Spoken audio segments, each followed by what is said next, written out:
तो स्टूडेंट, ये जीपी का सम है एक्सरसाइज 9.4 से। ये सम इस साल के बोर्ड के लिए इम्पोर्टेंट है और इस टाइप का सम जीपी से आता है। भले ये 2 साल से नहीं आ रहा है, पर पिछले साल ये जीपी के टर्म से ये क्वेश्चन आया है, तो इस साल के लिए भी इम्पोर्टेंट है कि उसको ध्यान से देखें, ध्यान से समझे और करें। तो ये क्वेश्चन बोल रहे हैं हम लोग का पहला 3 term of a GP is 39/10 and their product is 1. Find R and terms. हम लोग AP में लेते हैं इस टाइप के क्वेश्चन के लिए A minus D A plus D, पर ये GP है इसलिए हम लोग इसके लिए लेंगे। तो लिख देते हैं हम लोग पहले सॉल्यूशन में, लेट दी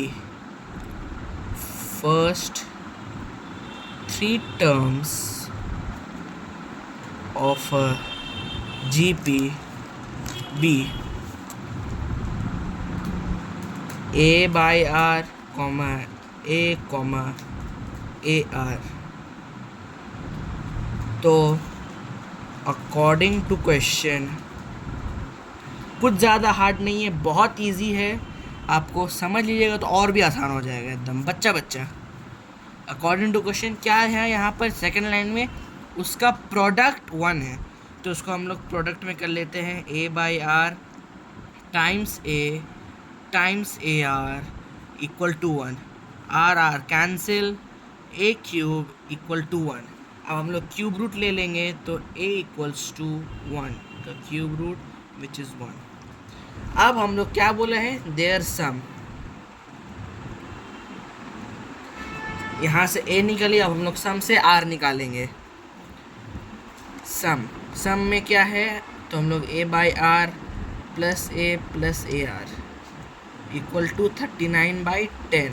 अब A के जगह हम लोग 1 लिखेंगे तो 1 by R plus 1 into R which is R equal to 39/10।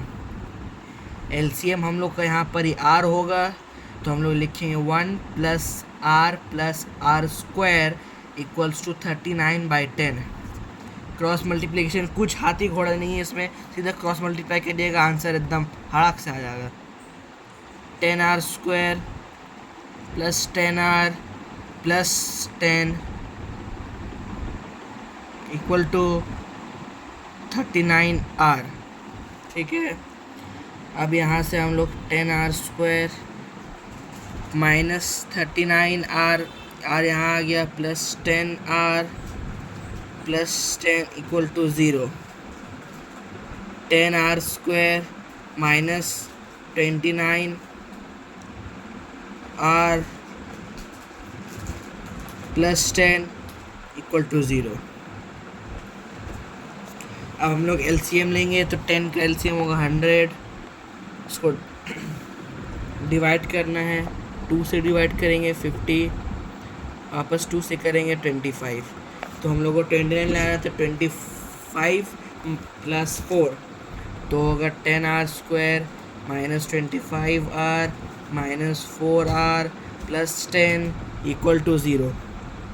Common लेंगे, क्लास 8 में कॉमन लेना सीखा था, अभी भी वही कॉन्सेप्ट लग रहा है, इसीलिए होप सो आपको याद होगा।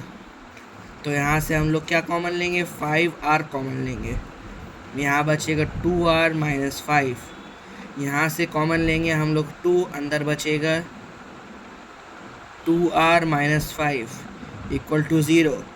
यहाँ अब हम लोग कॉमन ले लेंगे 5R माइनस 2। अब यहाँ से हम लोग कॉमन लेंगे 2R माइनस 5 इक्वल टू 0। अब हम लोग आइदर और करेंगे, तो आइदर लिखेंगे पहले हम लोग, आइदर मतलब पहला वैल्यू को 0 से इक्वेट कर देना। तो हम लोग का पहला वैल्यू आया था 5R minus 2 equal to 0, 5R equal to 2, therefore R equals to 2/5।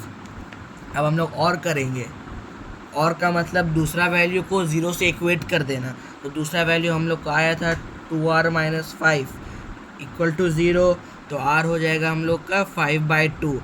अब ये तो है एक आंसर। अब आपका आंसर कंप्लीट नहीं हुआ, अभी आपको टर्म्स भी ढूंढना है। तो टर्म्स हम लोग ले लेंगे A बाई, तो हम लोग पहले let R equal to 2/5, then terms will be, क्या है हमारे कंसिडरेशन के हिसाब से a/r comma a comma A R, तो a है 1/2/5 कॉमा 1 इंटू 2/5, तो ये ऊपर हट जाएगा 5/2 कॉमा 1 कॉमा 2/5। ये है हम लोग का एक आंसर। और हम लोग दोबारा यहाँ लिखेंगे let r equals to 5/2, then terms will be होगा तो 1/5/2 कॉमा 1 कॉमा 5/2, तो ये हो जाएगा 2/5 कॉमा 1 कॉमा 5/2। ये हम लोग का आंसर। ये दोनों में से कुछ भी टर्म हो सकता है, तो हम लोग का बुक स्पेसिफाई नहीं किया क्या टर्म निकालना, तो ये 2 टर्म है आंसर। होप करता हूँ आपको ये समझ आएगा, अच्छा समझ जाएगा। ये बोर्ड्स के लिए इंपॉर्टेंट क्वेश्चन है, और अगर कुछ डाउट रहेगा तो कमेंट्स करिएगा आप लोग, तो मैं उसे नेक्स्ट वीडियो में सॉल्व करने की कोशिश करूँगा। तब तक के लिए आप समझे, पीस आउट, बाय।